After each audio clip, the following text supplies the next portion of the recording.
There are expectations that Anthony Davis will return to the court in Brooklyn against the Nets in a Lakers uniform. What does this mean for the Lakers season moving forward? The Lakers need to hit their stride. They're below 500 right now. And you and I both know the lower they get in the Western Conference standings, that's going to put them in position to not advance in the playoffs. LeBron has been dominant. He's been terrific. Monk has been a revelation playing quality minutes.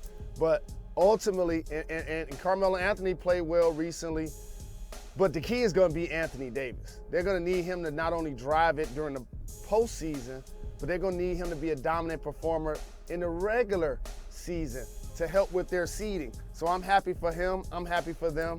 Let's see if he can come back and be a force tonight.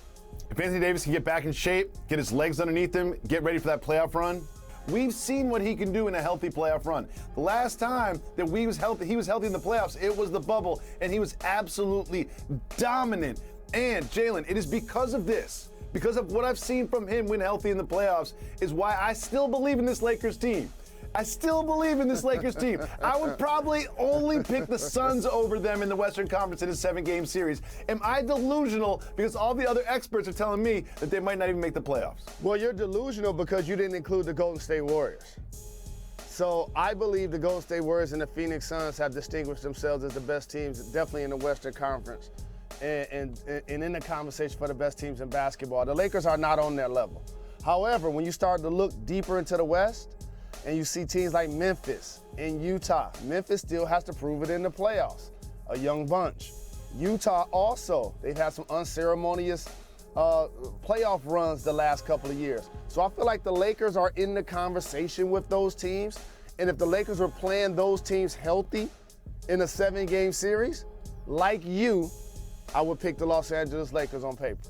Well, I really hope that Westbrook, LeBron, and AD can all stay healthy and stay productive through this final stretch of the season. They get tuned up because I want to see the Lakers go deep in the playoffs. I didn't like it last year when we were like 10 days in the playoffs. Let's start with Anthony Davis, who has been out since December 17th, missing the last 16 games. So the Lakers, they went 6-10 in those games, but his return is imminent, and we might see him as soon as tonight in Brooklyn when the Lakers take on the Nets. So for more, we welcome in our Lakers reporter, Dave McMenamin, who is at Barclays Center. Dave, what's the latest on Anthony Davis's status? Malika, he's been upgraded to probable, and tonight he's going to get to Barclays Center, go on the court, go through his regular pregame routine, and make the final determination if he'll come back from the 17-game absence caused by that sprained MCL in his left knee. Now, the good news is on Sunday in Miami, he went through a pregame workout without the brace on. He went 2-on-2 on the court. He was feeling great, according to a source of mine. He rested his body on Monday when the team traveled from Miami to New York, and all signs are pointing towards Anthony Davis being back in the lineup tonight. And it's no secret, Dave, that AD, he makes any team better, especially one that's been stuck in the mud most of the season. What are his teammates saying about his return?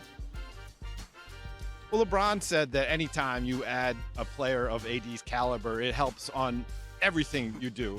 Particularly, they're going to need him defensively. The Lakers have slid back defensively. They were number 1 in the league last year in that department. They're 19th this year. And Russell Westbrook pointed out that this is yet another adjustment that the team's going to have to make. Not only AD will have to work to get his rhythm back, but the team is going to have to adjust around him because it's been about 5 weeks since they had him in the lineup. Yeah, and you said it, Dave. It's been 17 games. My correction, I said 16. You said 17 games since he has played. So they are hopeful that he was going to be back tonight. Dave, thank you so much. I'm sure we'll be seeing you all over ESPN today as we build up to that tip-off at 7:30 Eastern, 4:30 p.m. Pacific. Really appreciate it. All right, so it's time to unpack all things Anthony Davis with the three of you. And, JJ, I want to start with you here. So if Davis does play tonight, where are we going to see his impact the most? Dave mentioned it. The biggest impact is defensively. Lakers had 2 back-to-back top 5 defenses. They were number 9 before Anthony Davis got hurt this year. They've slid all the way to 19th.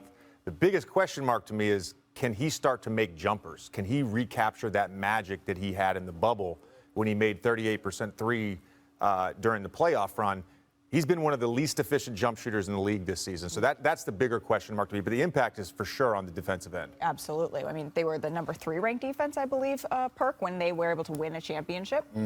So his impact tonight, do you think it needs to be defensively? Yeah, I just think he just need to go out there and be the best version of him, right? Like, sitting on the sideline, you have a different appreciation for the game. You also could see where you could impact the game, and you start to miss the game. So I think AD, I just want to see him go out there and play with passion. We already know that he could go out there and get you a cool 24-11 in his sleep because he's just that talented and athletic. But I want to see AD take his passion to another level, and I think we're going to see that tonight. Being away from the game, I think he's going to come back with a different type of energy and mindset. Well, and Richard, you won a championship with LeBron James. What role does he play in Anthony Davis's return here? Well, I think, for LeBron, it's all, when he was playing the center and he was doing the things, running the floor, trying his best.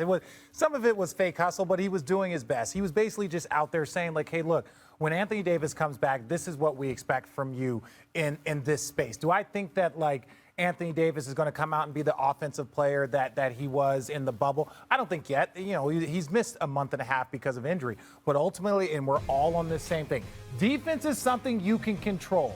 Your effort, your intensity, your communication, that is control. Making jumpers, somewhat out of your control, but maybe not for Jason, but that's out of your control. But defense, you can do it. So if he comes out here and tries to control what he can control, the Lakers need that defensive intensity, because if you're giving up less points, you don't have to score as many points, and that can be key to their success.